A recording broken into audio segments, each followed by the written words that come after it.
Welcome back to the MMO primer, and as I mentioned in the last video, I wanted to talk about a concept of doing what we call a line of sight pull. So let's set the stage here. So here's our mobs. There's 1, 2, and 3, and you notice I have this group of mobs over here, and this is going to come into play in just a moment. We're going to have our tank here. We're going to have a DPS that is melee here. Our healer is going to sit here. We have a DPS that is ranged here, DPS that is ranged here as well.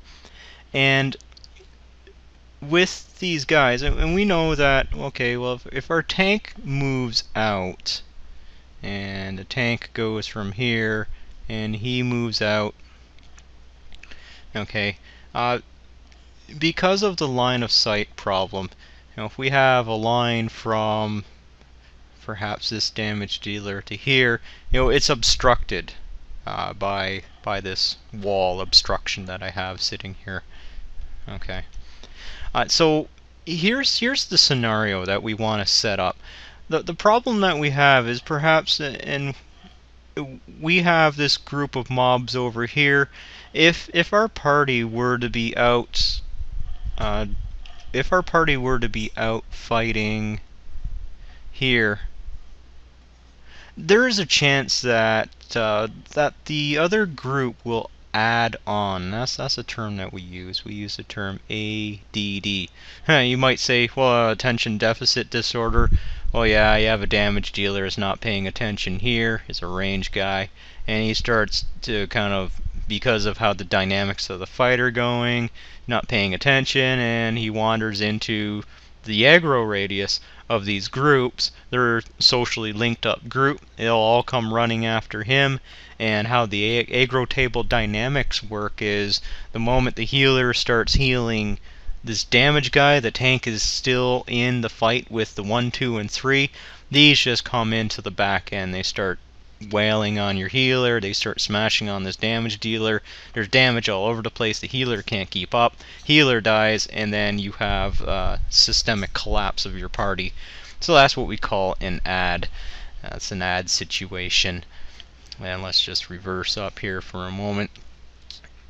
And we want to get these mobs out of this configuration. We want to get them somewhere where the party can deal with them safely.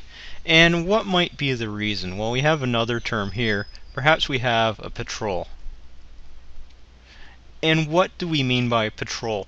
Well, these mobs actually move. They patrol the dungeon or the environment that we're in, and they will come over. They'll say, hey, how you doing, 1, 2, and 3, and then they'll move off to another area.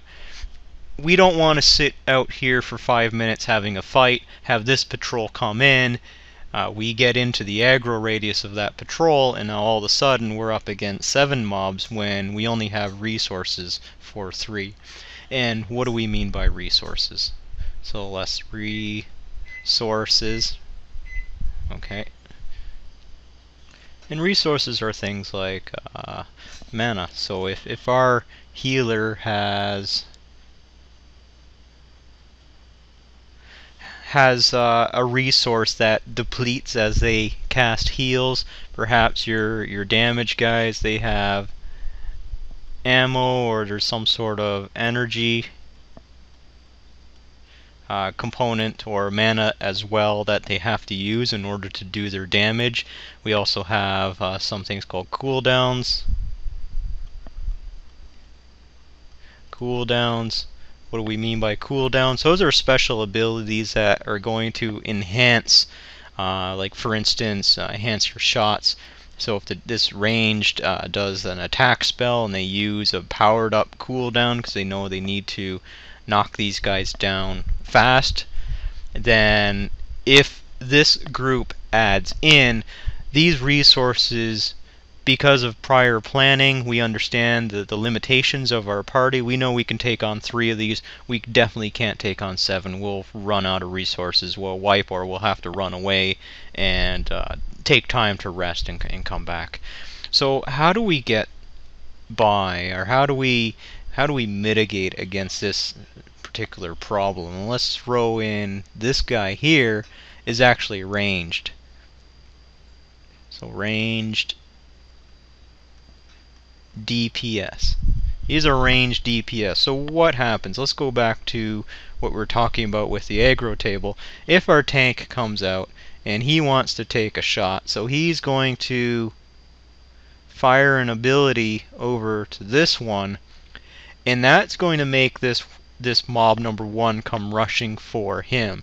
If the party were out here, perhaps for social, they'll link up, or when the mob is aggroed, in some games what happens is there's a radius around them, like a warning type alarm radius. If this one gets dragged across 2 and 3, then they will get alerted, then the tank will be on their aggro tables as well, and they will all come running in. So for these guys, 1 and 2 will start running in.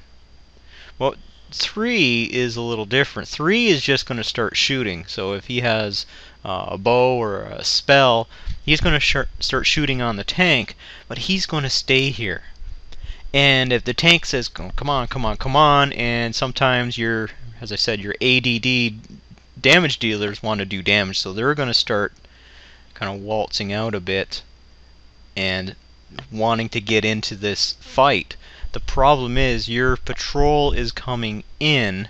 If we didn't have the patrol, we didn't need to do this line of sight thing. We could just run out and start attacking them. But this patrol is coming in. As long as this ranged DPS stays out here, then we're in trouble. We got to get this ranged DPS to pull back. So here's how we do it.